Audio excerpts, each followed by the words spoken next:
କେମିତି ଅଛନ୍ତି ଆପଣମାନେ? ଆଜି ଆମର ବଜାର ବୁଲି ଯିବା। ଆଉ ଏବେ ଭାତ ମୁଁ ଖାଉଛି, ଦେଖିପାରୁଥିବେ। ଆଉ ଏଇଟା ବିନ୍ସ ଭଜା, କାଲି ଦେଖାଇଥିଲି ଭିଡ଼ିଓରେ। ବାହାରିବୁ ଏବେ ଆଉ 5 ମିନିଟ୍।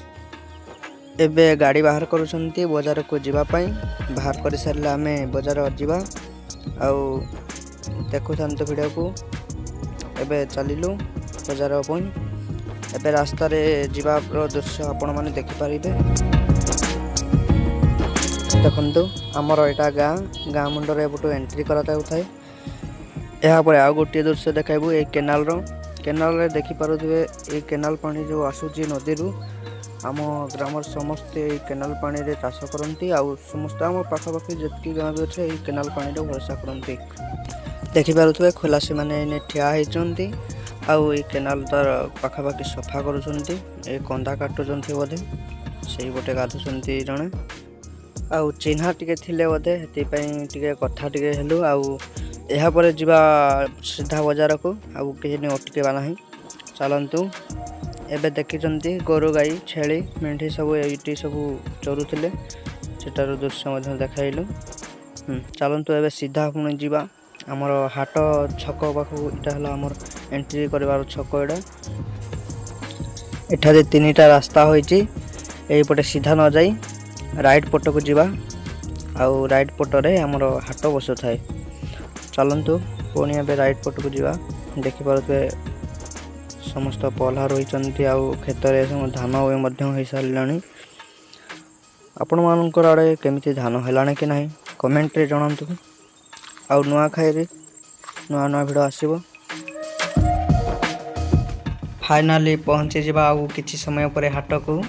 ଆଉ ଟେମ୍ପୁଟେ ଯାଉଛି ମଧ୍ୟ ହାଟକୁ ଯାଉଥିବ। ଆଉ ଦେଖିପାରୁଥିବେ ଆଗ ପଟେ ଲୋକମାନେ ମଧ୍ୟ ଠିଆ ହୋଇଥିବା ନଜର ପଡ଼ୁଛି। କିଛି ସମୟ ପରେ ପହଞ୍ଚିବା ଆମେ ହାଟକୁ।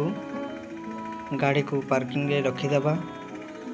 ଏହାପରେ ଯିବା ଆମେ ସିଧା ପାର୍କିଂ ଜାଗା ଆଡ଼େ ଯିବା। ସିଧା ରାଇଟ୍ ଆଡ଼େ ଯିବା ନାହିଁ। ଆଉ ଆଗ ପଟେ ରଖିବା ପାଇଁ ବାଇକ୍ ଅଛି। ଦେଖିପାରୁଥିବେ ଏବେ ବାଇକ୍ ଯାକ ଗୁଡ଼ିକୁ ରଖାହେଉଛି ଏଇଠି। ଏଇପଟେ ଦେଖନ୍ତୁ ଆମର ହାଟର ଦୃଶ୍ୟ। ସମସ୍ତେ ନଜର କରିପାରୁଥିବେ ସମସ୍ତ ଲୋକମାନଙ୍କୁ। ଆଉ ପନିପରିବା ମଧ୍ୟ ବସିଛି। ଏଇ ଗାଡ଼ିରେ ଓହ୍ଲାଇଛନ୍ତି ପନିପରିବା। ଆଜି ଲେଟ୍ ହେଇଯାଇଥିବା ଗାଡ଼ିର ଆସିବା ସମୟ, ସେଥିପାଇଁ ଟିକେ ଡେରି ହେଇଥିବା। ଆଉ ଏବେ ଦେଖିବା ଆମର ଯେତିକି ଲୋକମାନେ ସବୁ କିଣା ବିକା କରୁଛନ୍ତି, ଯିବା ହାଟ ଆଡ଼େ ବୁଲି। ଆଉ ଦେଖନ୍ତୁ ଆଉ ଆଳୁ ଗଦା ଅଛି, ଉଲ୍ଲି ଗଦା ଅଛି, ଆଉ ଟମାଟୋ ଗଦା ଅଛି। ଆଉ ଦେଖନ୍ତୁ ଏବେ ଆମର ଏଇ ମଞ୍ଜି ଯାକ ବିକନ୍ତି। ଏଇଠି ମଞ୍ଜି ସବୁ ପ୍ରକାର ମଞ୍ଜି ବିକନ୍ତି। ଆଉ ଏଇଠି ମା ଜଣକ ବିକୁଛନ୍ତି କଲରା, ମରିଚ, ଲେମ୍ବୁ ସବୁ ଗୁଡ଼ିକ ବିକୁଛନ୍ତି।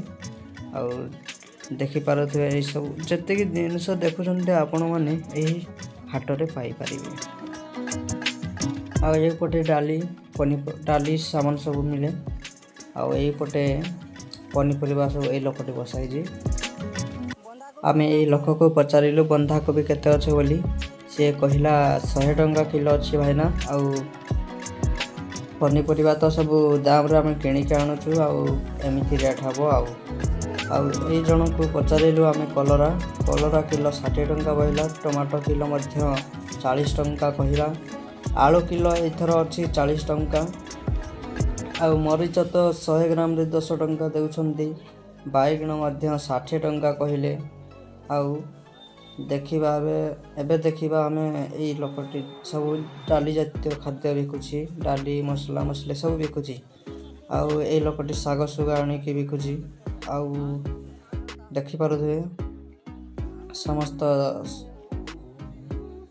ଦେଖିପାରୁଥିବେ ସମସ୍ତେ କେମିତି ଘିଣୁଛନ୍ତି। ଏ ଲୋକକୁ ପଚାରିଲୁ ମୂଳା କେତେ ଟଙ୍କା ବୋଲି। ସେ କହିଲା 20 ଟଙ୍କା ବିଡ଼ା। 5ଟା ଲେଖାଁ ଦେଉଛି, କିନ୍ତୁ 20 ଟଙ୍କା ବୋଲୁଛି ହେଲା।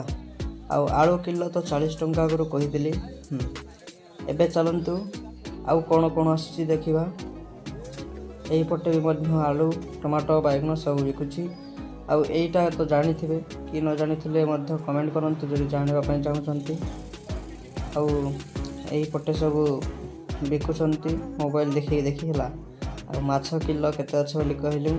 এই ମାଛ 140 ଟଙ୍କା କହିଲେ। ଆଉ ଏଇ ମାଛଟି ପଚାରିଲୁ ସେ କହିଲେ 140 ଟଙ୍କାରୁ ଟଙ୍କାଟେ ମଧ୍ୟ କଟିବ ନାହିଁ। ଆଉ କୁକୁଡ଼ା ପଚାରିଲୁ କୁକୁଡ଼ା ପଟକୁ କେତେ ଟଙ୍କା ନୁହଁ ବୋଲି। ଆଉ କୁକୁଡ଼ା ତ 500-600 ଟଙ୍କା କହିଲେ ଗୋଟା। ଆଉ ଆମେ ଏବେ ଫାଇନାଲି ହାଟ ସାରି ଏବେ ଦହିବରା ଖାଇ ଯାଉଛୁ। ଦହିବରା ଦେଖ ଖାଉଛନ୍ତି ଆମେ। ଆଉ ଦହିବରା ଖାଇସାରି ଆମେ ଘରକୁ ଯିବା ପାଇଁ ବାହାରିଲୁ। ଯଦି ଭିଡ଼ିଓଟି ଭଲ ଲାଗିଥାଏ ଆପଣମାନେ ଏମିତି ଲାଇକ୍ କରିବେ, ସବସ୍କ୍ରାଇବ୍ କରିନଥିଲେ ସବସ୍କ୍ରାଇବ୍ କରିଦେବେ। ପ୍ରତ୍ୟେକ ଦିନ ଆମେ ଏମିତି ବ୍ଲଗ୍ ଆପଣମାନଙ୍କ ପାଇଁ ନେଇ ଆସିବୁ।